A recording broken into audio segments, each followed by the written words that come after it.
Hey friends, Wayne over here at the Ram Man Inc. Hey, today we're going to talk about Hemi units. Both B and E body. Something that I'm famous for.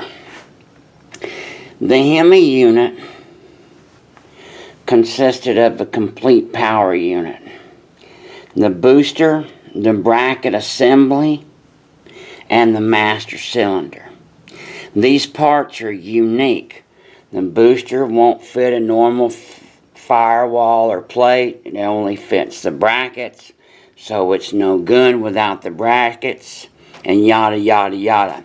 People ask me all the time, are there part numbers and such and such? No, not really. You just have to understand the minute differences. So, when Chrysler decided to put the Hemi unit in the 66B body, they needed to come up with a solution.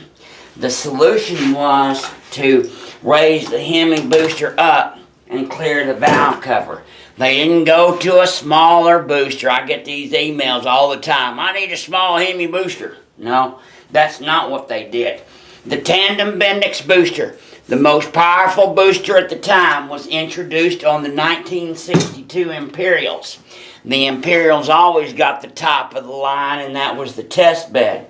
It was the most powerful brake booster at the time, and still to this day is extremely powerful. So, it came out on 1962. Now, there's about 7 different rods in the back of a Bendix booster. They couldn't afford to make different stampings and castings for every single one. So, the front push rod, the bolt patterns, and the rear rod, that's what determines the application. So, the early Hemis, through 1968, had the twist-in check valve. It's actually a big hole here that's notched out, so this twists in. 69 and up, they used the 3/4 hole push-in type, much simpler. So, that's the major difference between a 1966 and say a 71, which was the last year. Are you with me? Okay. So, there's really no difference between a B and an E-body Hemi booster. Did you hear that? There's literally no difference. Just got to have the right nose cone and check valve in there. Master cylinders. The early disc brake master cylinders were the tall, skinny type, 2 3/4 inches. Hemi master cylinder, 222 5621. This is an original unit. It's obvious. All the part numbers had 7 digits. 222 represents the 60s, and it says Bendix all the time. I get these phone calls all the time. But Wayne, you don't understand. Mine says made in USA. Well, I don't care.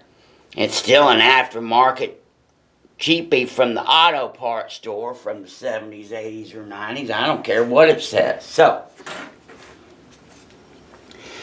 the early lids on the disc cylinders, 67 and 68, said 70R3, that was the brake fluid designator at the time.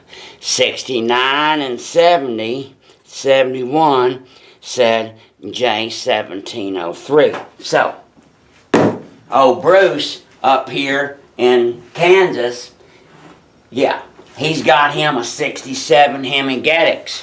Super rare. So, for a 67 unit, we got the early nose cone with the straight check valve, and we have Hemi master cylinder with the correct lid. So, this power unit is absolutely correct in every last detail for 67 and 68.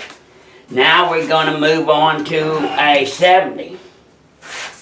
Our friends over there at Muscle Car Addiction, they's working on them a 70 RT Charger Hemi. So over here, we've got their Hemi Bendix booster with the correct 69, 70, 71 check valve in there. We've got their Hemi brackets right here that bolt up. Now, what's the difference?